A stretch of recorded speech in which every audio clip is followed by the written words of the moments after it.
Okay, I'm here with Dr. Walter Carl from Chat Threads, who's just given a fantastic presentation on the myths of social media ROI. So for those who weren't in your talk just now, could you recap for us on those three myths I think are really critical for everyone to understand from today? Thanks, Walter. Sure, absolutely.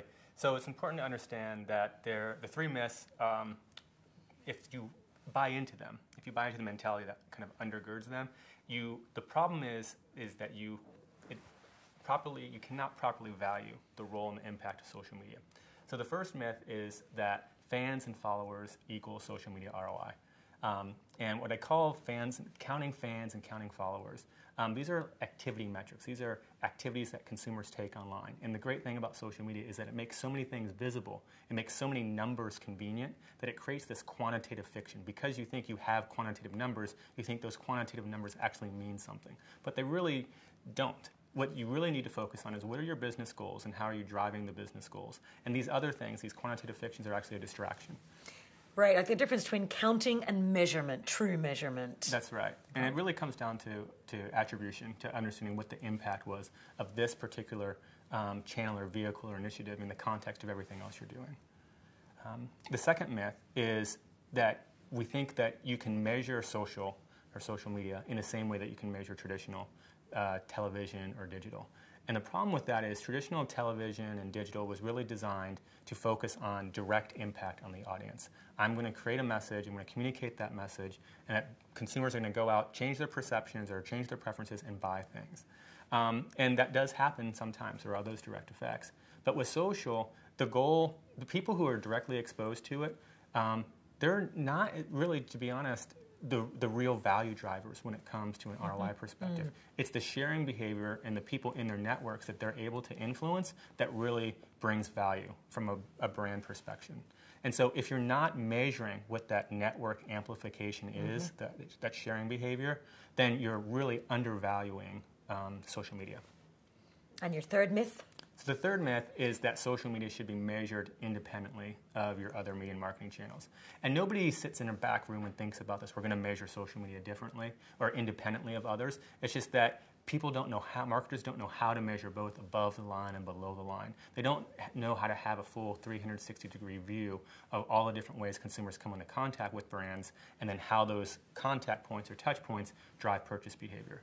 And so what we've done is we've developed a methodology that actually allows us to measure that full 360-degree view and then find out what consumers are purchasing and then attribute those different touch points either in isolation or in combination together, like social and out-of-home, social and TV, to understand what's driving purchase behavior. I want to come back to that last one shortly, but firstly, just revisiting the second myth, you talked about amplification effect, and really got a lot of momentum from people in the room tweeting today about, you quoted up to, are we missing 80% of the impact, which comes from the amplification effect? That's right. Does that mean marketers are missing 80% of the ROI impact of social media? Yes, quite literally. And where does that number come from, that 80%? So we did a study of looking at our programs.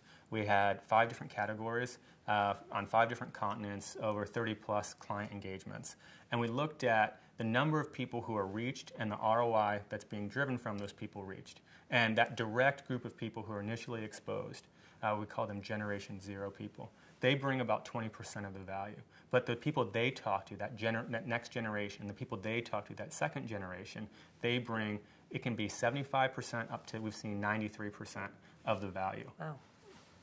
Wow, and you measured also at different generations, so from that generation 0 through to the third generation, the kind of purchase intent that you're seeing and how that wanes over different generations as you get further from the original source. Is there a major difference in ROI from the original generation to, say, third or fourth generations of people who are exposed? Yes and no. So we're measuring purchase intent as well as purchase behavior. And on a percentage basis, yes, that there is a decay effect.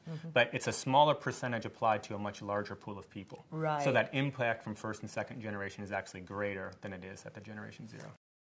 I want to come back to something you discussed in the third myth, and that was around the integrated effects of different touch points as well. And you mentioned a quick service restaurant study that looked at the integrated effects of being exposed to social plus other mediums, plus TV, plus PR, and so on. That's right. And that's probably something a lot of people haven't thought about in measuring social media ROI is how does it support all of the other areas? What have been some of your interesting findings there? Yeah, I think the biggest finding is that there were elements where social media on its own drove either shifts in brand perception or consumption behavior or increased spend. But the majority of the findings were that it was with social and other elements, social and PR, social and out-of-home, social and TV. So the bigger element is there's this whole mystique about social media. And so people are trying to experiment with it, and they're kind of doing it off in other budgets, and they're dipping their toes in it. And so what happens is it gets isolated from everything else that they're doing. And because of that mystique, because they can't break through that, they don't see how it really properly needs to be part of your whole integrated marketing mix. And so that's the big downside of not having a measurement approach that properly values that. What are the new areas that you're researching, doing some studies on right now that's going to change some of our assumptions around social media measurement and the tools we use to do that? Yeah. Chat Threads 2.0 or 3.0 you're probably up to by now. That's right. So what we're doing is we're taking that methodology that we use with the quick service restaurant category, and we're applying it across multiple categories, and we're integrating that with loyalty card data. And so this is a product actually that Chat Threads is launching with Ogilvy. It's called Marketing Impact. And the goal of it really is to get that loyalty card purchase data. So you get that purchase information, and then we have the touch point data that we're getting from our brand encounter solution. We're combining that along with the consultative, the deep knowledge expertise about social media and how it integrates that Ogilvy is providing, and bringing that all together in one kind of unified measurement and consultative approach. And so that's what we're bringing that now to clients who are really interested and want to have a serious understanding of how all this works together.